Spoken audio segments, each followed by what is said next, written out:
Tools of the trade.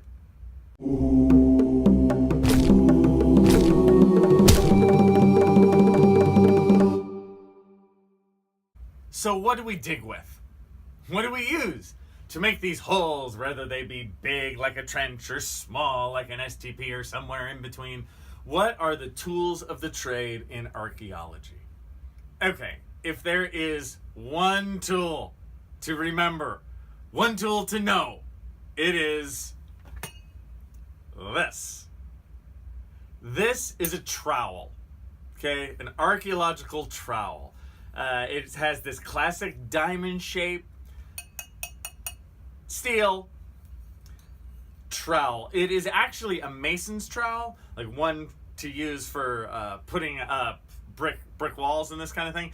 But it has been co-opted by us in archaeology, and this is actually a Marshalltown trowel. It's kind of the official company that makes these. It's kind of a rite of passage in archaeology to buy your Marshalltown trowel, to throw down your $16 on your Marshalltown trowel. So this is this one's been utilized pretty heavily. You can see how it's been rounded here at the top. They're usually quite a bit more pointy. This has had years of use. They last a really long time. Some people will sharpen the edges in order to dig more precisely and to get more of a bite in their dig. You can also sharpen the edge to cut string on the sidewall of a unit. Just really a multi-purpose tool. It is the excavation tool of the archaeologist. Except no substitute. Don't think it's a shovel. The shovel's the cliche, right? But the trowel is king. And why is it king? Why do you use this? Why don't you use a shovel? It's because a trowel, you can dig really fast. Using kind of the corner down here, you can really kind of get out a lot of dirt, or you can dig very precisely with the tip up here, or kind of anything in between. It's more overall of a precise instrument than a shovel, and it's just the ultimate multi-purpose tool in archaeology. I honestly can't think of an excavation where these haven't been useful, and yes, I'm including underwater archaeology. So barring a trowel, the rest of the stuff, it's pretty cliche. It's like you would think. Yes, you're going to use a shovel from time to time, especially when, hey, you're doing a shovel test pit, or if you have a lot of dirt to move, where you don't need to be careful for some reason. And a lot of times that's true in archaeology. You have just a ton of dirt that you need to get out of there. You might use a pick and along with your shovel, a pick to break stuff down. Big pick, it doesn't have to be the small one, like the little rock hammer baby. It can be like, I'm working on the railroad pick. So you can use those. You're gonna have buckets. You're gonna use those 5-gallon plastic buckets, those Home Depot specials. You guys know what I'm talking about. There has never been an archaeology project on Earth, if you ask them, hey, could you guys use some extra buckets? The number of times they've said no is 0. It's never happened. An archaeology project always needs buckets. You use them for everything: transportation, storing things, sitting down on from time to time. Buckets, I should say, are a major needed tool. You'll also need a screen. You guys know the right? Sometimes you'll hear people call it a sieve. A screen is the more appropriate term. The screens come in different mesh sizes on the inside, the actual wire mesh itself. It's one of the few times in archaeology we actually don't use the metric system. The screen measurements are in like inches. A 1/4-inch screen is actually pretty big in archaeology. I would say an 1/8-inch mesh, pretty standard. You'll see 1/8-inch mesh used in archaeology a lot. And a little bigger, 1/8, 1/4, even half. Half is fine, depending on where you're working, depending on what you think you're gonna find, depending on how small or big the artifacts are you think you might find. So those are some of the main big ones. You got your trowel, possibly a pick, a shovel, buckets, a screen. That's really where it's at. On top of that, there's a bunch of other secondary things. A tarp is really nice to have for shade sometimes, or just to put on the ground and dump dirt on to keep the dirt separate from everything else on the ground. You will often need string. String's a big one just to string up your unit. You'll need a line level. That's kind of a weird one. A line level is a little plastic thing with a little bubble in oil on the inside. A lot of you guys have probably seen one of these before. And you kind of hook it to the string, and then you can use it to figure out when the string is perfectly flat. The bubble will be in the center. That's a line level.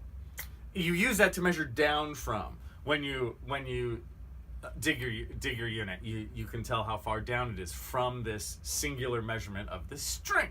You also can bring nails, the big like construction nails, to put in each of the corners of your 1 by 1 meter unit, and that's what you're going to string around. A compass. I know we talk about using a compass in mapping, and in mapping, it's the number one tool to use. In excavation, you need it too. You use a compass to set up the unit to make sure it's aligned to north. A camera. Gotta bring a camera. You want to take a photo when you're done with your excavation. You can also, there's so many other little ancillary things to use. A tongue depressor. You're like, tongue depressor? Tongue depressor and or popsicle sticks. I prefer a tongue depressor. Tongue depressor is so good for actually working on burials where there's bone. That's where a trowel can be a little too hard. The metal's a little too hard. So a tongue depressor made out of bamboo, same as a popsicle stick, you can actually dig right up next to the bone and it won't crack it. Works really well, shockingly well. There's the paperwork itself. That sort of counts as a tool. You got to bring out your paperwork, a clipboard for your paperwork, pens and pencils, rulers, that kind of stuff. Don't forget that kind of stuff in your backpack, right? I speak from experience. Your clothes, I would count as tools in a way. You want to wear the correct clothing.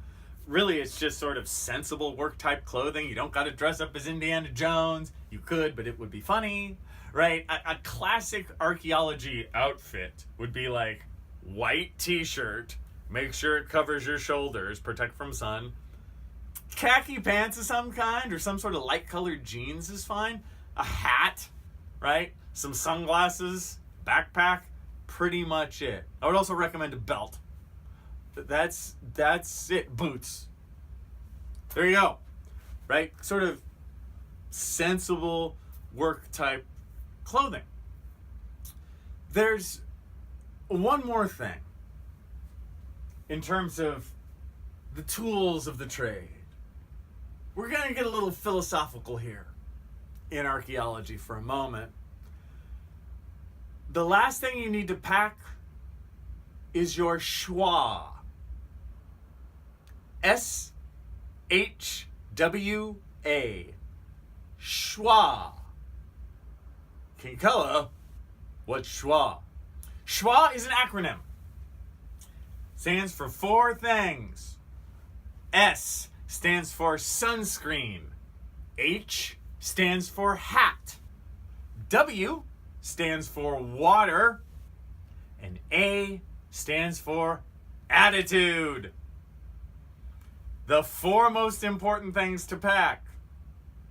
I know. You're like, oh, you're so full of cliches. Not really. Because S, sunscreen. If you're sunburned, you're worthless to me.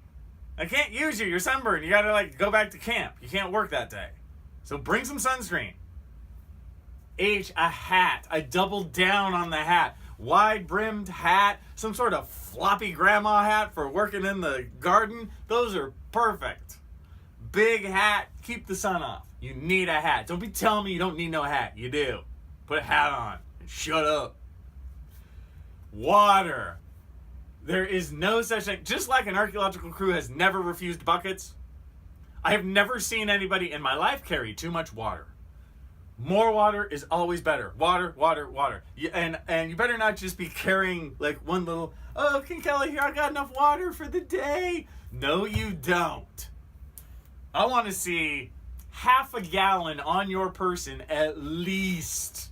And you're going to go through up to a gallon a day. I'm not kidding. I'm not I'm going to just see how much water I could drink. That's not what that is. In a really sweaty environment like the jungle, you can go through a gallon of water a day. And that is like a comfortable thing to do. So you want to have access to a gallon a day. You might have to, if you're in an extreme situation, you might not just have to carry a gallon with you. That's rare, but you have to have access to it somehow, and at least half a gallon. So no little, oh, here's my buddy. Not enough, right? I want like the Nalgene bottles are really great for that. At least like 2 Nalgene bottles in your backpack. So sunscreen, hat, water. Attitude. I know. Touchy-feely. The number one most important thing on this entire list. If you don't know how to work well with others in a small group, don't sign up. This is just an absolute necessity.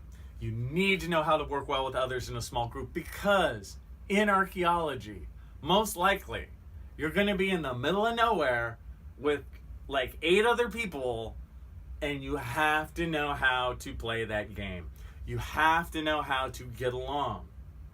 You have to know how to, even if someone else does something that's a little asshole-ish, you need to be able to kind of let it roll off your back, let it go. You also want to be able to help others. All that Boy Scout stuff pays a ton of dividends, right? Hey, you carry an extra bucket that day. Hey, you get up a little earlier and get gas for the truck before the group goes to the site. You know, you help. Little things like food becomes a really big thing. If you're first in line for dinner, don't take all the chicken. There is a very deep place in hell for those who take all the chicken. Don't do that. I've seen so many cliches in this too. I've seen a lot of like big burly dudes like, oh yeah, Kinkella, I'm ready for the jungle. No, you're not. You're ready for nothing is what you're ready for, right? Oh, dude, I could deadlift 4,000 pounds. I don't care. Can you be a cool person? Really, let's be honest. Anyone can dig a square hole. It ain't that hard. Not everyone can get along